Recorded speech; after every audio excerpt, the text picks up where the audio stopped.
प्रभू परमात्मा म्हणताय हा राम रावण वधाशिवाय परत जाणार नाही. घाबरू नका, सर्वजण आपापल्या घरी निघून गेले. श्री रामचंद्र म्हणताय वसिष्ठ मुनी नमस्कार. ही काय घडलो माझ्या घरी? माझ्या आईची परिस्थिती अशी म्हणे. हो, फार दुःखद बातमी. राजा दशरथांची देवाज्ञा झाली. हे ऐकल्यानंतर ना रामाच्या नेत्री अश्रू आहे, लक्ष्मणाच्या नेत्री अश्रू आहे. सीता माता घायाळ झाली, दुःखात. मी म्हटली होती ना मला स्वप्न पडलं होतं ते खरं होतं. म्हणजे खरोखर सीता तुझं स्वप्न खरोखर होतं. आता काय करावं? कसे वारले माझ्या बाबा? म्हणे काही नाही राम, तुझ्या विरहामुळे तुझ्या बाबाचा अर्थात राजा दशरथाचा मृत्यू झाला. राजा दशरथ वारला. ही वार्ता रामाच्या कानावर आल्यानंतर रामाच्या नेत्री अश्रू माझा बाबा गेला. तुम्हाला माहितीये हा ग्रंथ आहे ना रामचरित, आईची माय सावली देणारा, आईची माया देणारा, बापाचा आधार देणारा एकमेव आधार म्हणजे रामचरित. बरं, रामांनी आपलं तेज याच्यामध्ये समाविष्ट केलंय.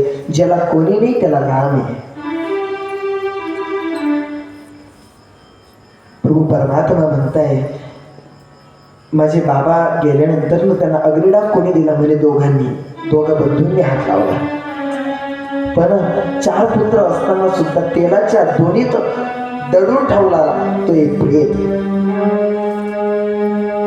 राजा दशरथाचा मृत्यू फार विचित्र झाला. तडफडत गेला राजा दशरथ. काय करणार रामा? फार विचित्र परिस्थिती. रामांकडनं वसिष्ठ मुनींनी तर्पण करून घेतलं, पिंडदान करून घेतलं. आणि पिंडदान केल्यानंतर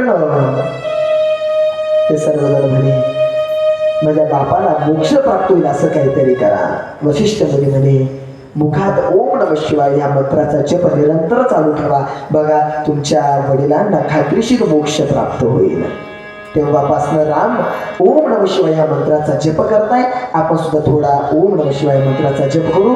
पुढे कथेला प्रारंभ करू. ओम नमः शिवाय, ओम नमः शिवाय,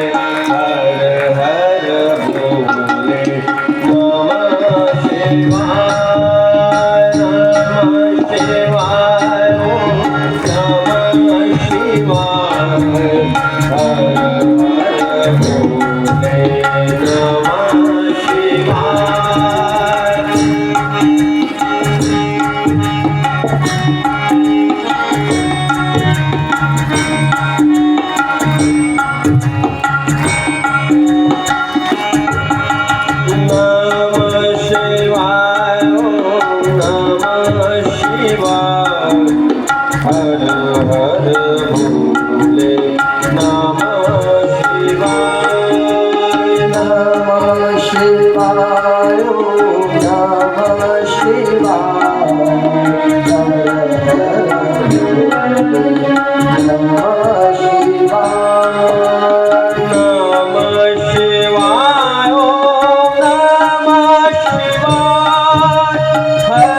हर भोले नमः शिवाय. शिवाय, ओम नमः शिवाय, हर